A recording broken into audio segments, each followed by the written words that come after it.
pas en mettre qu'une. On peut en mettre qu'une, on va en mettre deux. En façade et sur le côté mairie. Voilà, parce que là-bas ça ne servira à rien. Ok. Plutôt le côté gauche. Ouais. Derrière, au pire, envoyer les voiles. Donc on est toujours à la prairie des filtres. Est-ce qu'on a du son partout? Et CIA. Bonjour.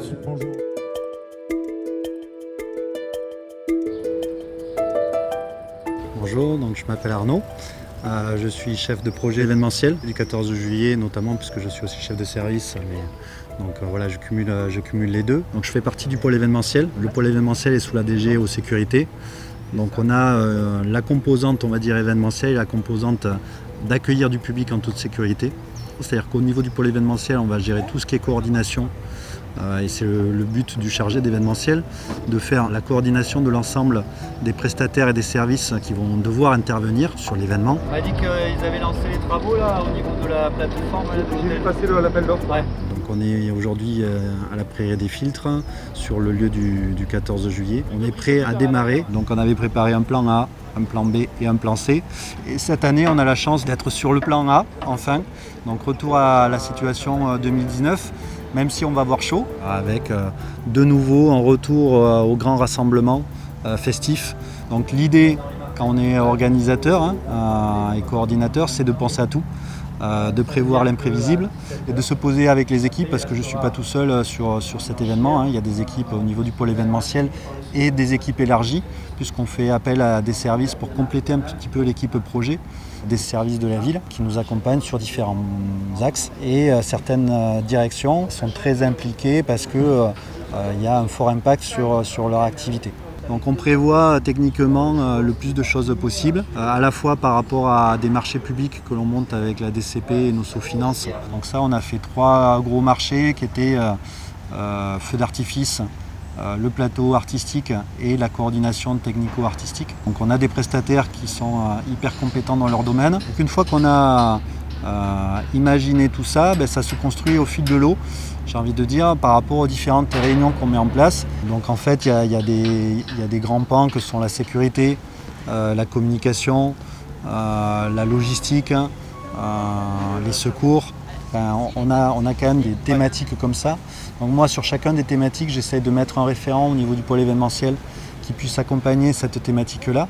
Donc on travaille à la fois sur la thématique en particulier et tout ce qui va en découler, mais à la fois l'impact qu'ils ont les uns sur les autres. Après, moi, mon rôle, c'est de mettre en coordination l'ensemble des thématiques.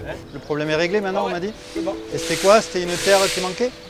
Non, en fait, c'est. Je pense que du coup, c'est la longueur de câble qui gênait. Alors moi, j'ai un parcours assez atypique puisque je me destinais à être prof de maths. Je suis parti sur une autre branche qui était l'animation. Et puis, de fil en aiguille, je suis arrivé sur un service sport animation et vie associative dans une petite commune de Toulouse Métropole où j'ai développé là certaines manifestations. Mon expérience dans la collectivité à taille humaine, elle s'est reportée sur la ville de Toulouse où sur des événements majeurs que sont le 14 juillet, on reproduit cette rigueur. Ça, c'est une compétence qui est vraiment importante à avoir dans notre métier. C'est aussi ce sens de travail en équipe. On est là pour fédérer l'ensemble des personnes qui travaillent sur le projet, pour faire en sorte qu'il y ait des propositions aussi qui émergent et que le projet est une plus-value au bout d'un moment, que l'équipe est une plus-value au projet. Au niveau du pôle événementiel, on a le Noël, les festivités de Noël. On change un petit peu le concept encore cette année, donc avec un rajout de lieux. Ensuite, on a le projet de la Coupe du Monde de rugby qui n'est pas un petit événement en 2023, donc avec des matchs qui se dérouleront au stadium, mais aussi des animations qui auront lieu sur le territoire métropolitain.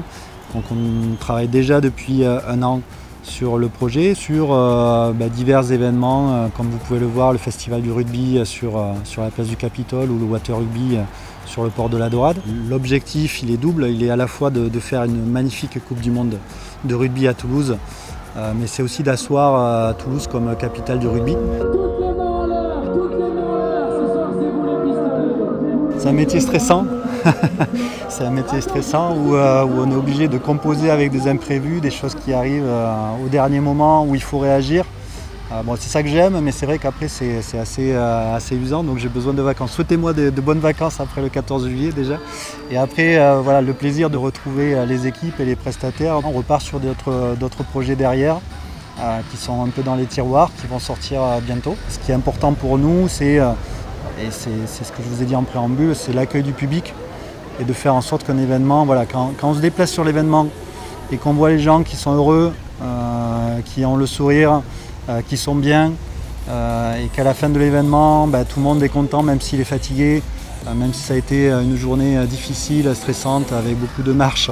Voilà, c'est ce plaisir-là, en fait. Voilà, donc souhaitez-moi d'avoir du plaisir et d'avoir des gens qui sourient sur les manifestations.